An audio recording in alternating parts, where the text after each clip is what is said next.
Okay, so making wreaths is actually a very easy task to do. All you really need is any mesh that you would like to choose. With CII, you could select either the 1300 series, which is a striped mesh. It's a more clean look.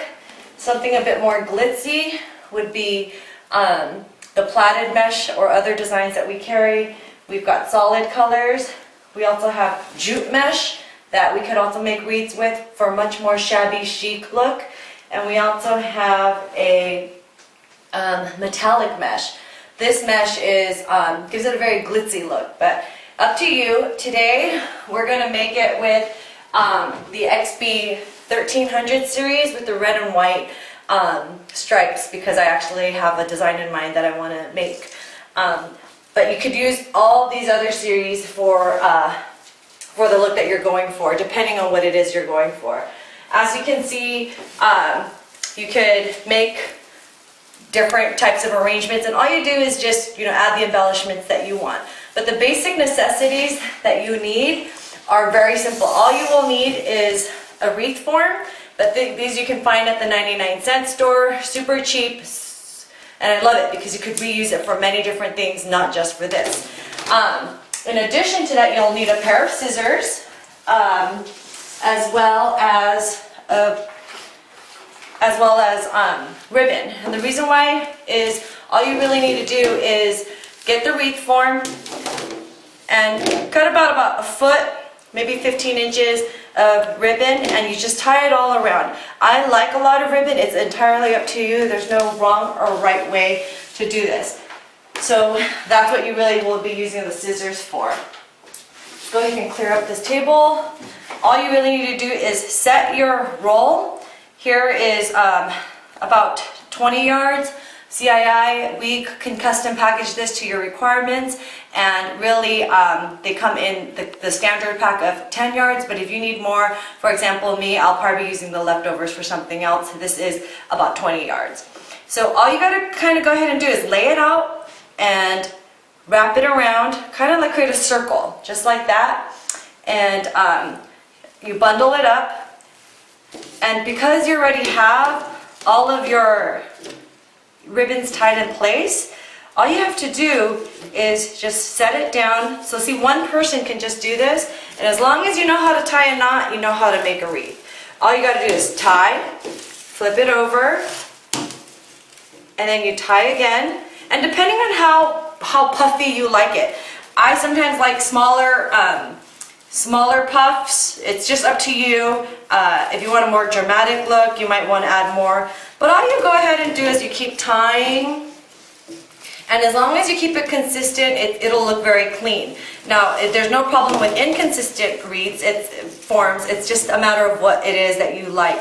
There's no wrong or right, and as long as you know how to tie a knot, you know how to make this. This is a very simple way to do it, and all you got to do is just keep tying.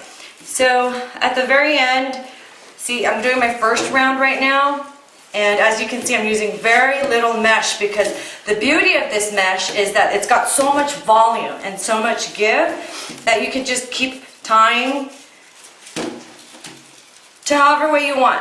It's all up to you, depending on what look it is that you have in mind. But me, I like going over a couple times just because I like how dramatic it looks. But it's up to you. Some people like smaller wreaths. Big is not always better. Me, my style is I do like the bigger wreath forms, and I like the puffiness, and I like it being dramatic. But it's entirely up to you. Some stores are smaller. It's up to you. So as you can see, oops, that one came out, but you can just keep tying. It's very simple. A lot of times people will go out and buy wreath forms, with the garland already in it. And that's fine. It's just that you're paying probably about 10 times the cost, when really it's something so simple. And especially after Christmas, a lot of the closeout stores have these on a great sale. So I got this one for 99 cents at either the Dollar Tree or the 99-cent store. So now, as you can see, I did one loop. Not bad, right? I will go around this so many times, depending on how I want it. So I flip it in, you can end here if you'd like. For me, again, I like dramatic, and I'm gonna go around a second time. So it's very, very simple, and all you have to do is you keep tying, same thing, same process, depending on exactly how you want it. So we just continue to tie this all. And as I'm doing this, I'm already thinking of all the embellishments that I want to go ahead and add on to it. I like to try to collect picks throughout the year, or other different kinds of ribbon that I can throw in. A lot of times customers will like to add their company logo in it, so they'll print it out and they'll put a little a little design of their company logo, or they'll say Merry Christmas from, their company name, or from the Smith family. It's entirely up to you. You could even put your family emblem here if you have one, print it out. The sky's the limit, and you can definitely customize this. So you can see how much give it gets. The reason why I chose the XB 1300, which nobody else in this industry carries, is because it's unlike the other glitzy and glamorous, glittery mesh, in which we also carry. We do carry metallic.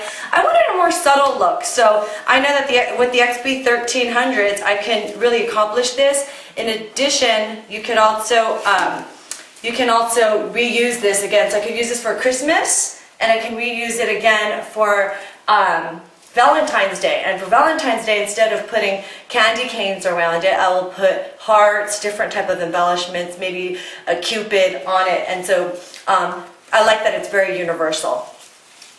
There you have it.